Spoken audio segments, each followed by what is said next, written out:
वक्त की बड़ी खबर के साथ बंगाल से इस वक्त की बड़ी खबर आ रही है। बंगाल की पुरुलिया में बीजेपी के रथ पर हमला हुआ है।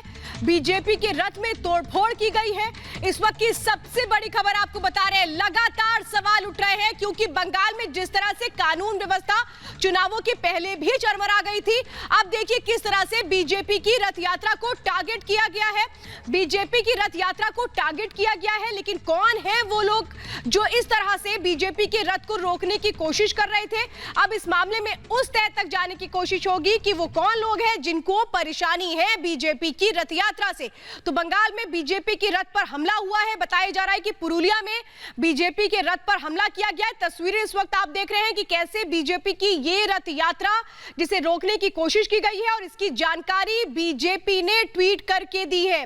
इन तस्वीरों को दरअसल बीजेपी की ओर से ही ट्वीट किया गया है। ये बताया गया है कि जब लोगों के बीच जाने की कोशिश हो रही थी तो कैसे रथ को रोका गया, कैसे रथ को निशाना बनाया गया, कैसे रथ पर हमला किया गया। इस वक्त की सबसे बड़ी खबर पश्चिम बंगाल से आ रही है और इसीलिए सबसे ज्यादा डर यही है कि जैसे जैसे चुनावों की तारीख करीब आ रही है वैसे वैसे किस तरह से ये तमाम दृश्य देखने को मिल रहे हैं। 27 मार्च को पहले चरण का मतदान है और ऐसे में आप अंदाजा लगाइए।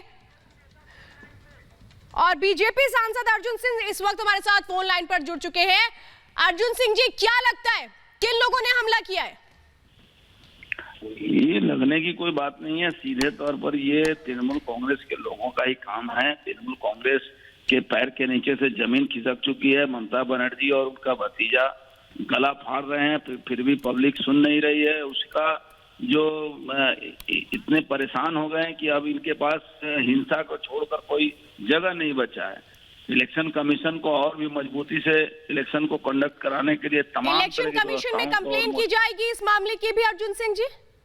जरूर इलेक्शन कमीशन के पास हम तुरंत पहुंचेंगे, जाएंगे, कंप्लेन करेंगे। और ममता बनर्जी का जो राजनीतिक जमीन खिसक चुका है, ये इसका प्रमाण है कि हमारे इस रथ को ऊपर हमला किया गया और उसको तोड़फोड़ की गई। इस तरह की घटनाएं आए दिन हर जगह हो रही है। आज तो प्रकाष्ठा भी पार कर चुके हैं। यानी बीजेपी इस घटना की भी जानकारी देगी इलेक्शन कमीशन को, इलेक्शन कमीशन में शिकायत करेगी? एकदम इलेक्शन कमीशन के पास हम पहुंचेंगे, आज ही पहुंचेंगे और इसको जानकारी इलेक्शन कमीशन को देंगे और इमीडिएट वहाँ के जो पुलिस अधिकारी हैं एक्शन क्या ले रहे हैं, नहीं ले रहे हैं, पुलिस पर दबाव बढ़ाए इलेक्शन कमीशन, क्योंकि सामने चुनाव अब आ गया है और इस तरह की घटनाएं बिल्कुल। अर्जुन सिंह जी, बहुत बहुत धन्यवाद हमारे साथ जुड़ने के लिए। और इस वक्त हमारे साथ कैलाश विजयवर्गीय भी फोन लाइन पर जुड़ चुके हैं। कैलाश विजयवर्गीय, इस तरह से बीजेपी की रथ यात्रा को निशाना बनाने के पीछे क्या मकसद हो सकता है? देखिए, ममता जी के गुंडे अभी भी समझ नहीं रहे हैं और लगातार कल भी हमारे नॉर्थ कलकत्ता के जिलाध्यक्ष के ऊपर मारपीट की गई और गुंडों ने सरेआम बिल्कुल फायर किया। आज भी हमारे बाबा साहब अम्बेडकर सम्मान रथ निकल रहा था, उसके ऊपर हमला किया गया, वहाँ ड्राइवर घायल है। तो ये जो गुंडागिर्दी जिस चरम सीमा पर पहुंच रही है, मैं समझ चुनाव आयोग से हम शिकायत करेंगे और वे अधिकारी जिनके संरक्षण में हो रहा है उन अधिकारियों के खिलाफ भी कार्रवाई करने के लिए हम चुनाव आयोग से आग्रह करेंगे। क्या ऐसा लग रहा है कैलाश विजयवर्गीय जी, जैसे जैसे चुनावों की तारीख आ रही है करीब, वैसे वैसे चुनौतियां और बड़ी होती जा रही हैं? क्योंकि इस तरीके के हमले अगर आए दिन होंगे तो फिर प्रचार कैसे होगा? देखिए, मतदाताओं को डराने का प्रयास है। ये मतदाताओं को डराना चाहते हैं जिससे कि मतदाता घर के बाहर नहीं निकले। तो ये इस प्रकार के हथकंडे अपना रहे हैं। मैं समझता हूँ चुनाव आयोग को भी इसको चुनौती की तरह रहना चाहिए और हमने चुनाव आयोग से यही प्रार्थना की है कि लोग निर्भीक होकर मतदान कर सके, ऐसा वातावरण बनाएंगे। बंगाल के अंदर उन्होंने सेंट्रल फोर्स भेजा है। हम उम्मीद करते हैं कि चुनाव आयोग उन सब अधिकारियों के खिलाफ कार्रवाई करने के निर्देश देगा जिनके संरक्षण में गुंडे अभी भी गुंडाई कर रहे हैं।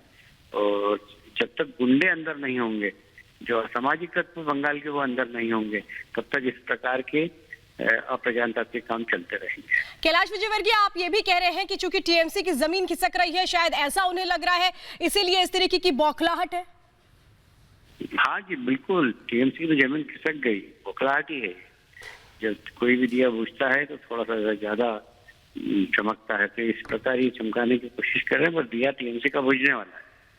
लेकिन ऐसी स्थिति में आपको लगता है एक मतदाता के अंदर एक विश्वास होगा कि वो बढ़ चढ़ के मतदान करे, क्योंकि यहाँ जैसा आप कह भी रहे हैं कि सबसे ज्यादा कोशिश यही हो रही है कि मतदाताओं के मन में एक भय पैदा कर दिया जाए। हाँ जी, कोशिश इनकी यही है कि मतदाताओं को डरा दिया जाए, मतदाता निकले नहीं। अभी तक ऐसा ही होता आया है। ये पोलिंग बूथ पे कब्जा कर लेते हैं, मतदाता को वोट डालने का मौका ही नहीं देते हैं।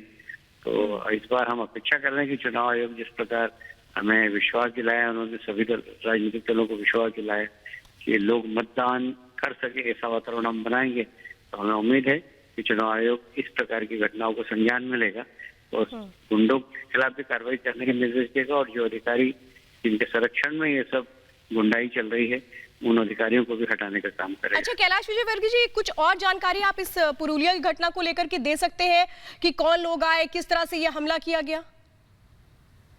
टीएमसी के हैं, गुंडे हैं, असामाजिक तत्व हैं, दुस्साहस के लोग हैं जो इस प्रकार की घटना को अंजाम देते रहते हैं और सरकार के संरक्षण में होता है, पुलिस के संरक्षण होता है ये सारी गुंडागर्दी। कैलाश विजयवर्गीय जी, लेकिन चुनाव आयोग ने भी अपनी तरफ से पूरी कोशिश की हुई है, वहां पर अर्धसैनिक बलों की टुकड़ी भी तैनात है, हर तरह से सुरक्षा के इंतजाम किए जा रहे हैं, लेकिन उस बीच भी अगर इस तरह का हमला होता है तो माने कोई डर नहीं है? हाँ, ये मान के चलिए ना, वो तो प्रशासन को, सरकार को, अधिकारियों को तो अपनी जेब में रखते हैं गुंडे, और गुंडे और अधिकारी को नेक्सस ही वहाँ पर काम कर रहा है। आप लोग कब तक जाएंगे अब इलेक्शन कमीशन इस पूरे मामले की शिकायत करने के लिए? हमने बता दिया, हमारे जो कार्यकर्ता हैं उनको भी तत्काल ईमेल करें और कल चुनाव आयोग में हम भेजेंगे सब। लेकिन परिवर्तन रथ यात्रा इसी तरीके से बरकरार रहेगी? हाँ जी। बहुत बहुत धन्यवाद कैलाश विजयवर्गीय जी हमारे साथ फोन लाइन पर जुड़ने के लिए। तो इस वक्त बंगाल बीजेपी प्रभारी कैलाश विजयवर्गीय हमारे साथ फोन लाइन पर थे, जो साफ तौर पे ये कह रहे थे जिस तरह से निशान